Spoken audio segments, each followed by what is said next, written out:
আমরা মানুষরা কতই বৈচিত্র্যময়, তাই না? যেমন ধরেন কিছু মানুষ আছে যারা এত অল্পতেই হতাশ হয়ে যায় যে এই জীবনের মায়া ত্যাগ করতে একটা সেকেন্ডও ভাবে না। আবার কিছু মানুষ আছে এতই ধৈর্যশীল যে আপনি তা ভাবতেও পারবেন না। এইটুকু ছোট্ট জীবনে এরকম অনেক ঘটনার শিকার হয়েছে অনেক মানুষের, সেই জন্যই কথাটা বললাম। আসসালামু আলাইকুম, welcome to my another vlog. আজকের ভ্লগটা আমি করছি আমার দুপুরের রান্নাবান্না নিয়ে।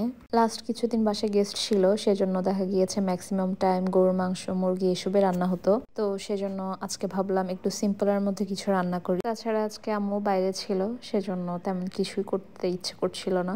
যেটাই রান্না করা হোক না কেন, মেইন ইনগ্রেডিয়েন্টস হচ্ছে পেঁয়াজ। পেঁয়াজ মরিচ কাটা লাগবেই, তাই আমি আগে পেঁয়াজ মরিচ কেটে নিয়েছি। কিচেনে কাজ করার কিছু কিছু ট্রিক্স আছে যেগুলো ইউজ করলে অনেক হেল্প পাওয়া যায়। অ্যাজ লাইক আপনি যদি একটা কন্টেইনারের আগে থেকে কিছু পেঁয়াজ একদম কুচি করে রেখে দেন, তাহলে আপনার যখন ইচ্ছা যেটা ঝটপট রান্না করে ফেলা যায়। আর মোস্ট ইম্পর্টেন্ট হচ্ছে আদা রসুন। আদা রসুন যদি আপনি একটু ব্লেন্ড করে বক্স করে রেখে দেন, তাহলে তো আর কোনো কথাই নেই।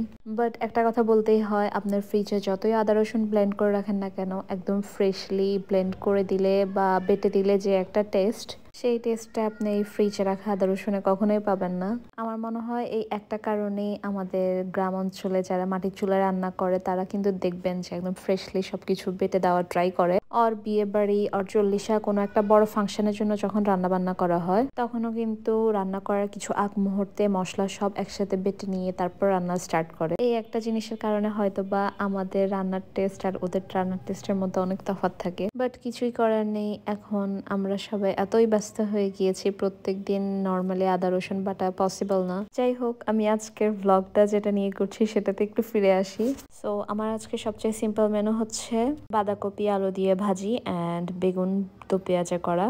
ভেবেছিলাম একটু পাতলা ডাল করব, বাট এখনকার দিন এতই ছোট, টাইমের সাথে আসলে সবকিছু পেরে ওঠা যায় না। তাই ভাবলাম আপাতত দুপুরের জন্য এই দুইটাই করি। পেঁয়াজ কাঁচামরিচ কাটার পর আমি অফ ক্যামেরায় বেগুন অ্যান্ড বাঁধাকপি আলু কুচি করে নিয়েছিলাম। দেন কড়াইতে আমি তেল দিয়ে দিয়েছিলাম অ্যান্ড পেঁয়াজ কাঁচামরিচ কুচিও দিয়ে দিয়েছি। তারপর পরিমাণ মতো লবণ, একটু হলুদ গুঁড়ো দিয়ে দিয়েছি। মশলাটা একটু ভাজার পর আমি এখানে বাঁধাকপি আর আলু কুচিটা দিয়ে দিলাম। এখন সবকিছু খুব ভালো করে মিক্স করে নিতে হবে। এই ভাজিটা করার সময় আমি চুলা মিডিয়াম থেকে লো হিটে রেখেছি, কজ বেশি বাড়িয়ে দিলে পুড়ে যাবে। এদিকে বেগুনটা আমি এভাবে গোল গোল করে কেটে নিয়েছি। বেগুনে একটু লবণ, হলুদ গুঁড়ো, মরিচ গুঁড়ো দিয়ে খুব ভালো করে মেখে নিব। আমাদের এই মরিচগুলো এত ঝাল ছিল যে মাখানোর পর আমার হাত এত জ্বলছিল। আমার মনে হয় আমার হাতের চামড়া একটু পাতলা, সেজন্যই আমি একটু ঝাল কিছু মাখালেই আমার হাত জ্বলতে থাকে। পাতায় ভর্তা বেটেও যখন একটু মিক্স করতে যাই তখনও প্রচুর জ্বলে, অ্যান্ড আমি তো শুটকির ভর্তা বাটতেই পারি না।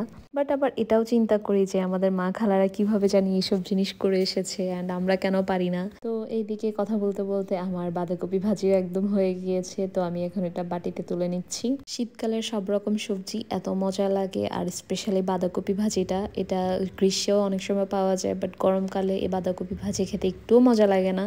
বাঁধাকপি হচ্ছে শীতকালে সেলিব্রিটি, এটাকে সবাই শীতকালে অনেক বেশি পছন্দ করে। তো কাজের ফাঁকে আমি এদিকে দুইটা পেয়ারা কেটে নিয়েছিলাম, লবণ মরিচ দিয়ে খাবো। কাজের ফাঁকে ফাঁকে এরকম ব্রেক দেওয়া উচিত, না হয় একঘেয়েমি লাগে। আর এদিকে আমি কিছু আমলকি কেটে নিয়েছিলাম গতকাল রাতে, ওগুলো আমি শুকাতে দিয়ে দিয়েছিলাম সকালবেলা রোদে। মেবি আর 2 দিন রোদে দিলে ওটা একদম পারফেক্টলি হয়ে যাবে যেমনটা আমি চাই। আমলকির এই রেসিপিটা আপনাদের সাথে পরে শেয়ার করব। এটা এত বেশি মজা, আপনারা এটা সংরক্ষণ করে সারা বছর খেতে পারেন। তো আমার এদিকে বেগুনের চাকাগুলো ভাজা হয়ে গিয়েছিল, অ্যান্ড লাস্ট নাইটের কিছু লেফট ওভার চিকেন ছিল, ওটাও গরম করে নিয়েছিলাম। পেঁয়াজের চাকাগুলো ভাজার পর এখন একটু পেঁয়াজ দিয়ে আমি পেঁয়াজের মতো হালকা ভেজে নিব। সেজন্য আবার একটা কড়াইতে একটু তেল দিয়েছি, পেঁয়াজ কাঁচামরিচ ফালি করে দিয়েছি অ্যান্ড টমেটো দিয়ে দিলাম। এই পেঁয়াজ কাঁচামরিচ বেশি ভাজবো না, একটু সটের মতো করে নিব। এটা 2-1 মিনিট নাড়াচাড়া করে যখন একটু কালার চেঞ্জ হয়ে আসবে, তখন আমি বেগুনের চাকাগুলো দিয়ে দিব।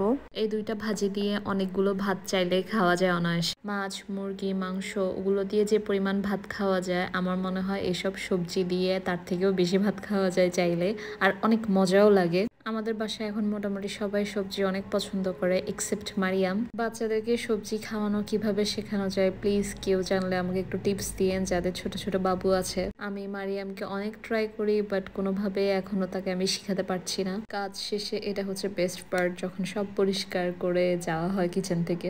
আমার আজকের ব্লগটা এই পর্যন্তই, সবাই ভালো থাকবেন অ্যান্ড আল্লাহ হাফেজ।